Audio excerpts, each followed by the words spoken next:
creation? I actually started 2015, July 2015. Tapos, I was invited to a staycation in Azalea. So parang, that was my very first ganap as a content creator, as a travel blogger. Tapos, doon ko na rin nahanap yung niche ko sa as a travel blogger.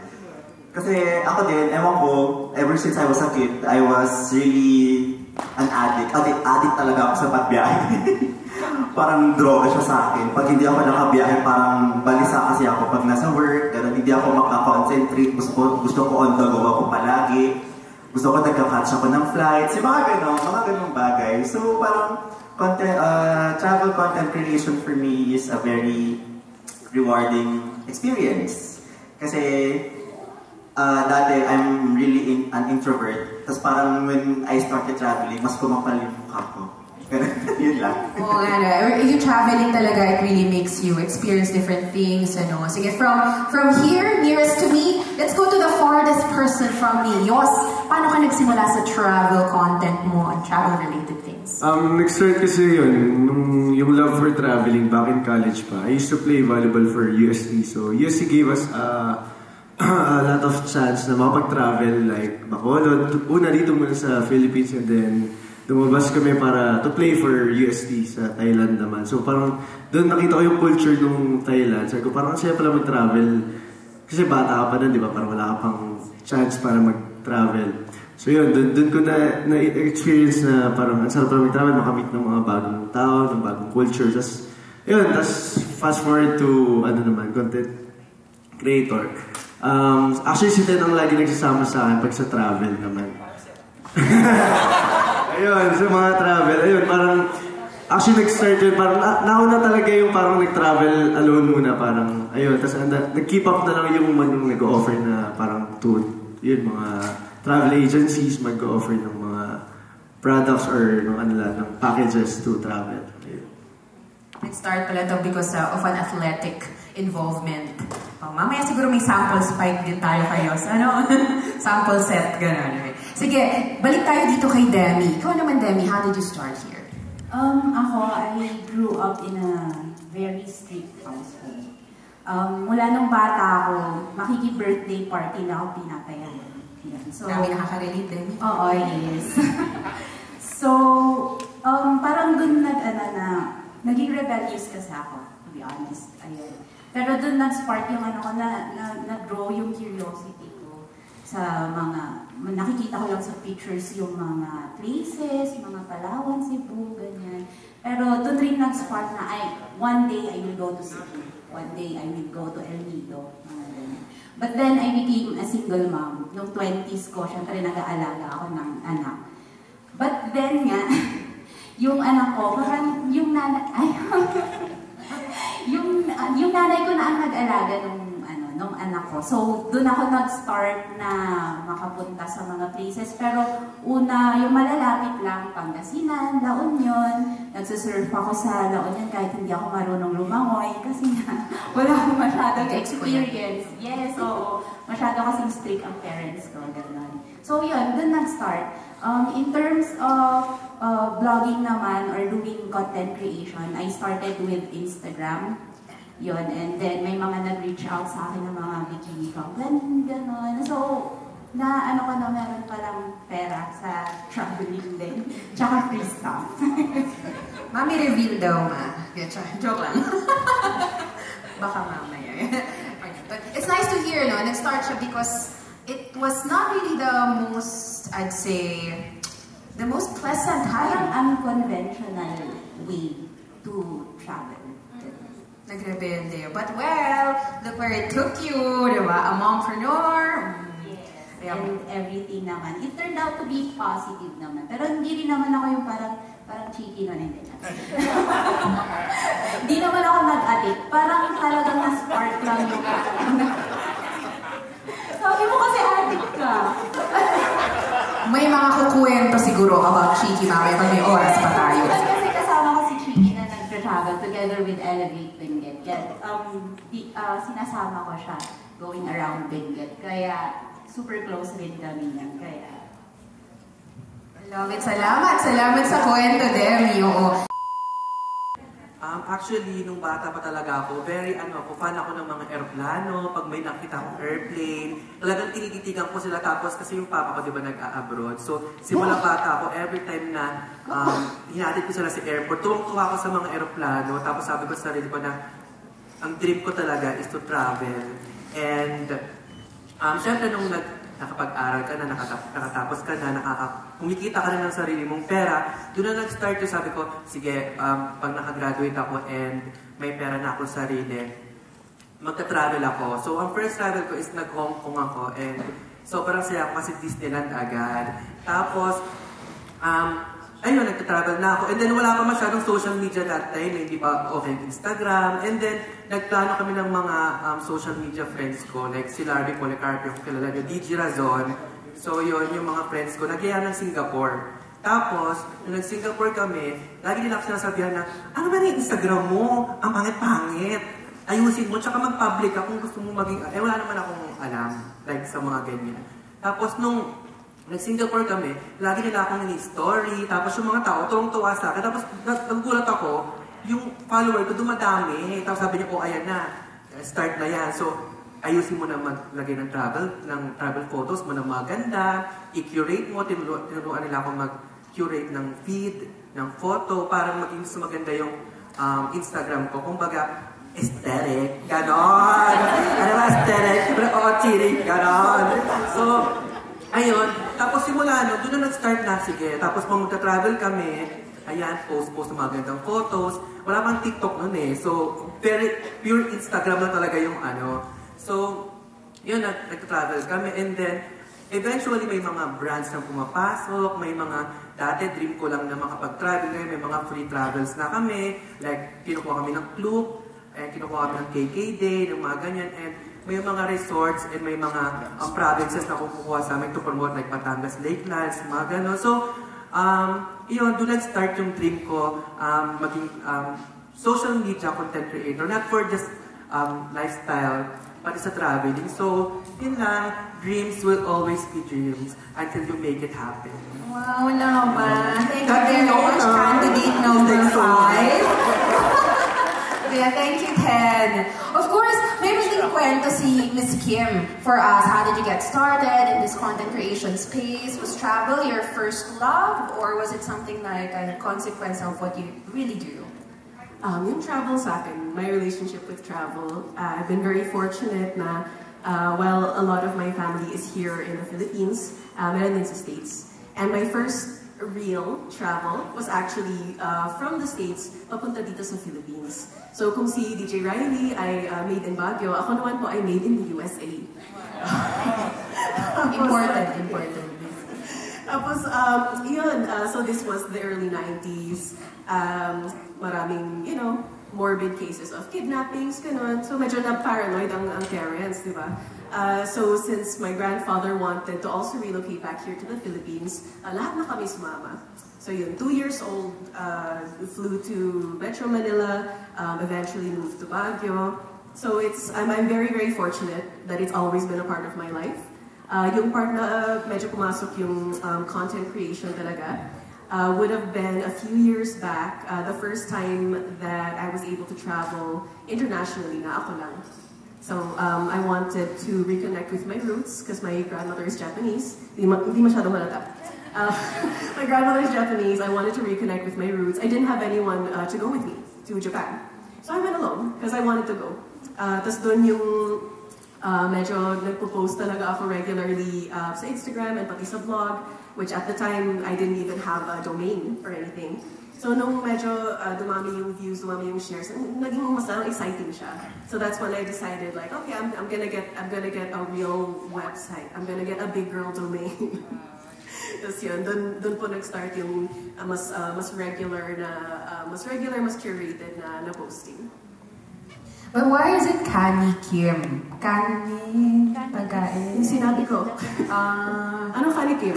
Sabi niya maganda daw sa Ka ni Kim. Kani Kim. Oh, like wika niya. Gano'n. Pero mahilig din naman ako sa crab sticks. Kani. But yeah, that's a good story, Kim. Kim, and iba rin yung perspective kasi no, when you're really traveling here locally, internationally. Pero alam niyo, actually, strategic ako ngayon because look at my shirt, Philippines talaga. We want to be able to promote our country, tourism in our country. At ano yan? Mindanao things yan. Strategic tayo.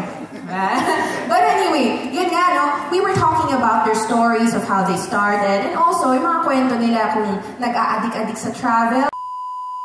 This is a place, this place has different, you know, businesses, people that need some amplification in terms of what they do. Small businesses perhaps, mga tao na hindi, you underrated, undiscovered. When you travel, consciously ba naiisip niyo yun? And do you create content to help them boost their presence? Sa akin kasi, I'm quite, ngayon kasi I'm geared towards that direction.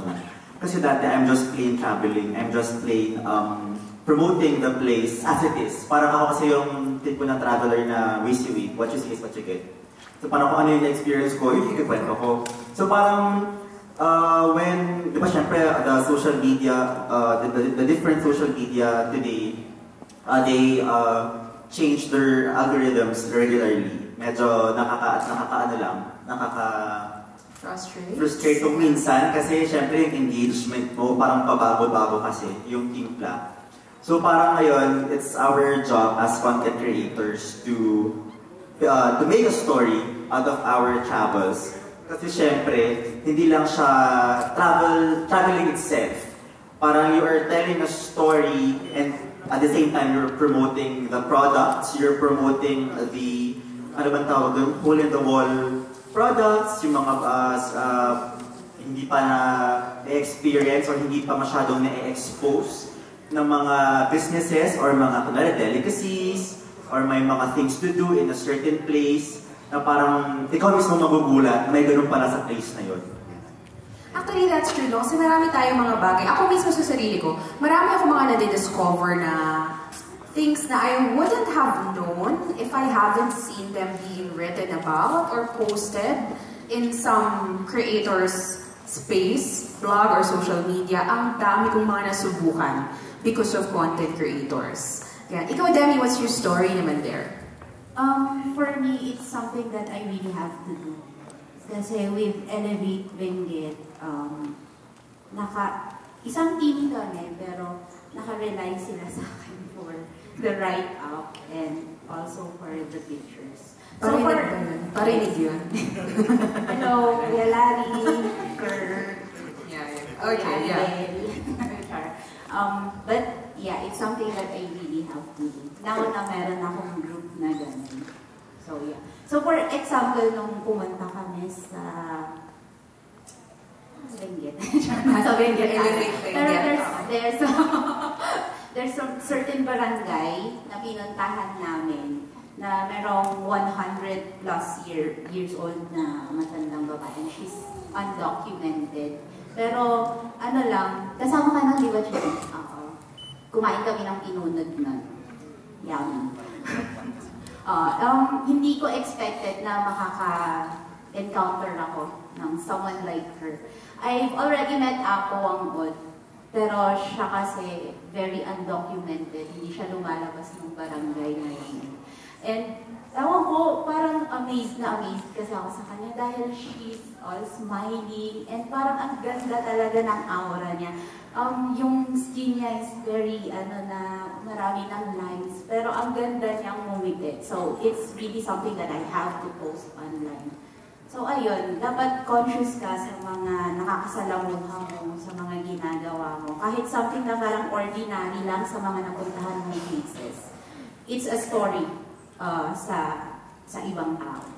That's nice, no? Alam mo yung platform mo na Elevate Benguet. Starting lang siya sa Benguet province in general. Pero ang dami na nating mga ganong discoveries. What more if we really look into the other provinces in the Cordillera region, di ba?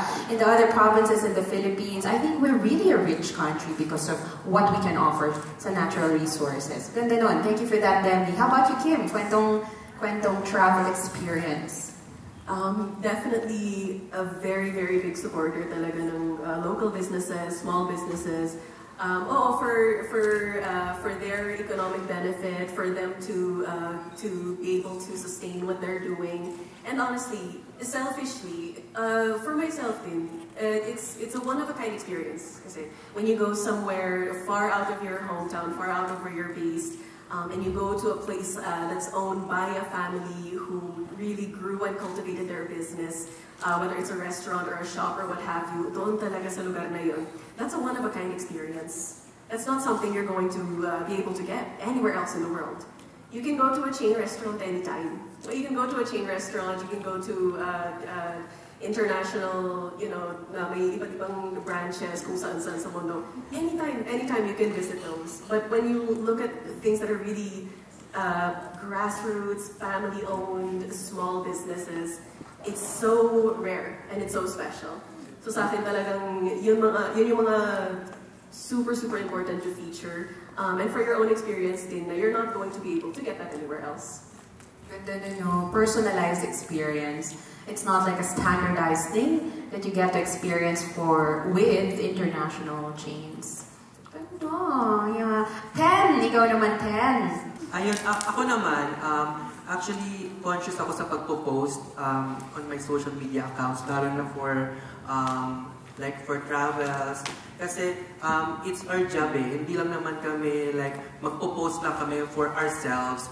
It's our job na tumulong. Kaya nga kinukuha kami to promote something kasi kailangan nila ng tulong. For example, pupunta tayo, dito sa Baguio, we post ng mga hotels, yung mga ginagawa namin, and for simply just posting something about the lugar or sa place sa pinuntahan nyo, and makita ng mga followers mo, magiging curious sila sa mga ginagawa nyo at sa mga pinupuntahan nyo na, ay, pumunta sila dito, ibig sabihin maganda dito. Katulad nung kahapon, may nagbe-message sa amin na, ay, ang ganda naman ng hotel nyo. Anong sa hotel yan? Magkano? From there, nakakakuha na agad yung mga taga rito ng tourist na pupunta. Kasi yun ang kailangan natin ngayon Maraming tourists para sa mga tao at mga businesses na nangangailangan dahil para bumawi dahil sa pandemic. And that's why we're here lang mga social media content creators to help, not just for ourselves, pero para sa mga kababayan natin. A very nice answer from candidate number 5. Of course, Yos also has experiences traveling, but are you consciously looking at travel as a way to help the small businesses, individuals, like yung mga undocumented? Ikaw naman, kwento mo. Siguro po, yun nga sabi ni Ted, yung simple posting na yan, sobrang nakakalaking tulong na yan sa mga small businesses or lalo na yung parang may napuntahan ako dati sa Kamigin. Parang parang virgin na island, parang hindi pa siya masyadong parang si Ten, virgin na virgin. Ayun, parang hindi pa siya masyadong napopromote na parang, simple post lang na, oy, nandito ako sa Kamigin, ganyan. Nakakatulong na yun sa kanila, gaya na sasabi niya na parang may message sa inyo or may nagko-comment, oy, open na pala dyan, na parang pwede na pumunta.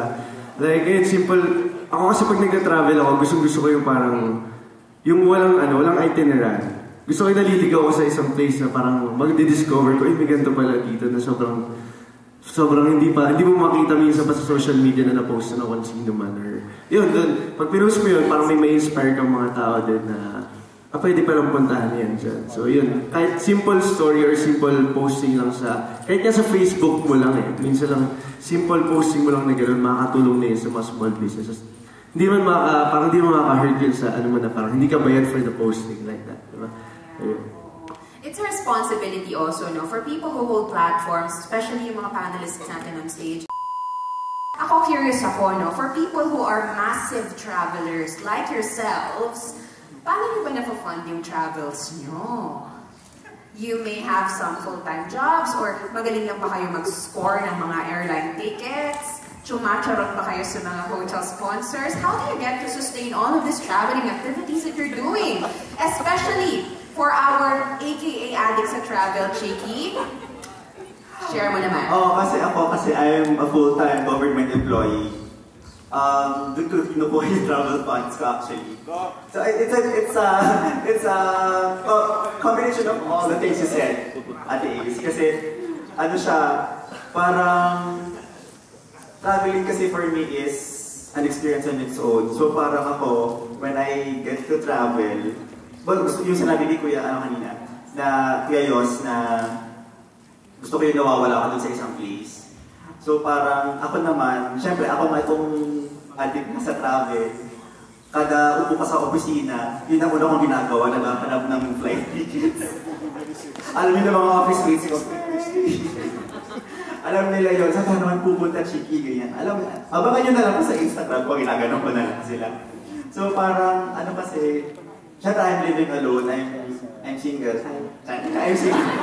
So parang wala kang iniisip na iba. I mean, I'm just thinking about parang going to a place on my own or with a friend, ganyan, taga-picture ko, taga-video, ganyan.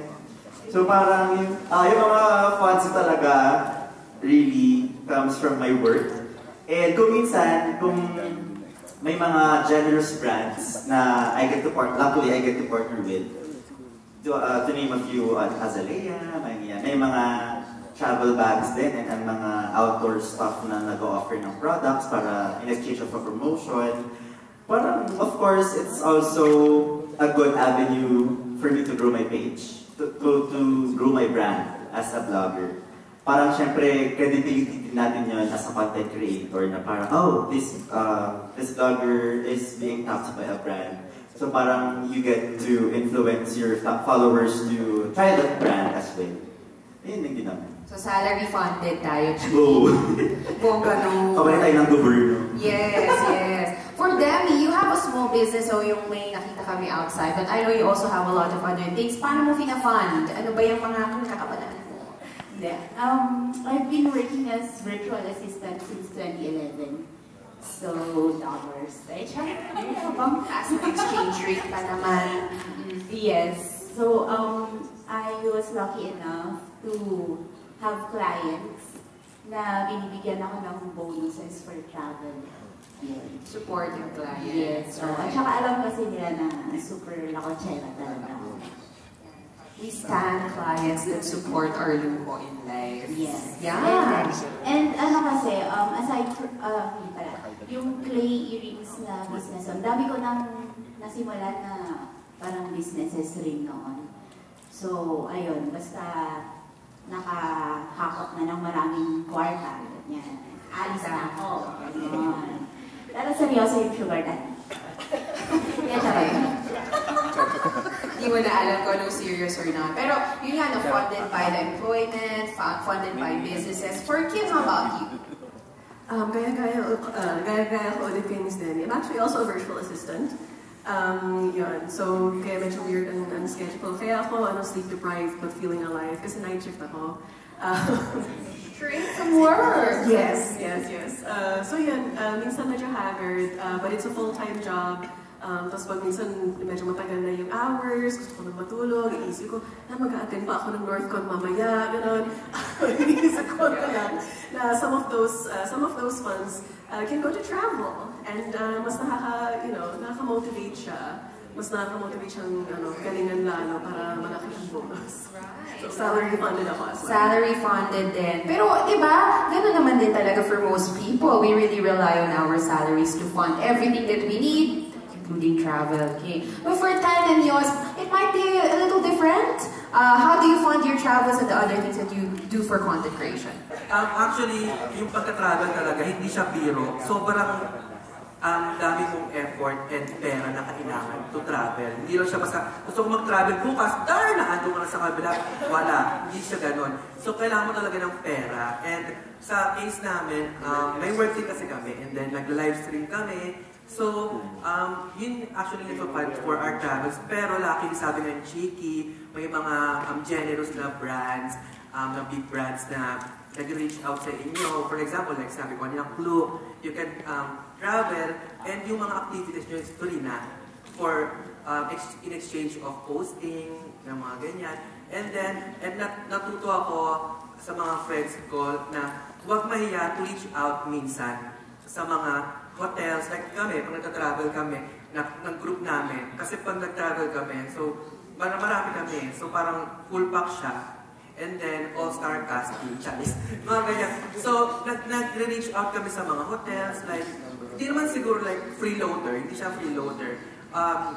Suntok sa buwan din, pero in exchange naman to promote something for them eh. Hindi naman sila magiging burakot mo, pero na-try lang naman. It's a fair value exchange.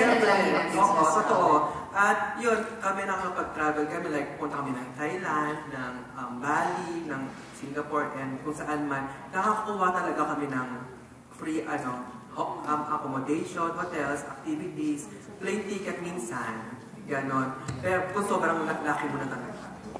And yun lang. That's actually a lot. Imagine kung meron kang mga free plane tickets or the accommodations are a lot of money already. Sobrang laking tulong kasi like, kunyari, mag-Singapore ka, mag-Universal Studios ka, gusto mo puntahan yung ganito, and hindi siya mura. And makakatipid ka na like almost 20,000 pesos kapag na-free ka ng like look, ganyan. So, yun. So it's funded by your online jobs then. Yes. Kaya we actually, kahit hindi ganun karaming followers namin, kahit hindi ganun karaming subscribers and everything, talagang nag-work hard kami for a content. Kasi hindi lang naman sa dami ng followers mo yan eh, hindi sa dami ng subscribers mo, sa content na ginagawa mo. Kasi marami akong kalala. Sobrang daming followers pero wala naman silang nakukuha. May mga kalala rin ako na like, di ganun karami yung followers, pero nakakakuha ng mga brands, ng mga deals kasi it's about yung branding and quality ng ginagawa mo. So, dapat sa mga ginagawa natin, laging lalagyan natin yung puso natin doon. Ano mo yun? Kasi, so, ayun, Yos, ikaw naman. Yeah, ikaw naman, Yos. You're also a streamer, but are there other things that you do on the side to fund everything? Yes, actually, yung intro sa akin parang may kulang pa. Nahiya lang. Actually, I'm a financial advisor din in an insurance company. So, I was lucky enough na maturuan kami how to manage our own funds.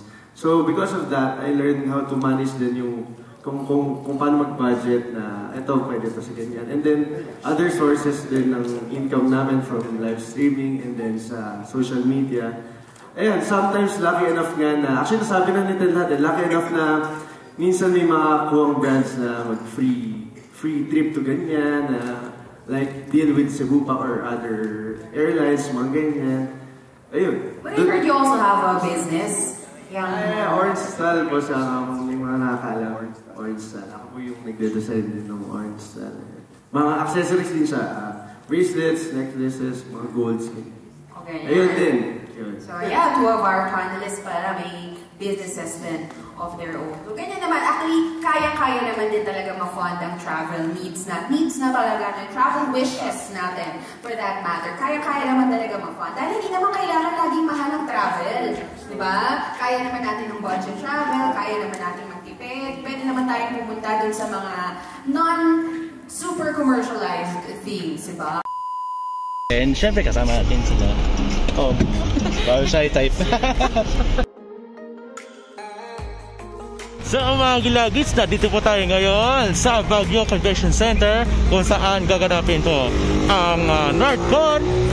At syempre, papasyal po tayo ngayon. And okay, so makipag-socialize muna tayo mga Gilagids. Okay. And dadayo tayo ng Quezon Province. So, yeah. Yes.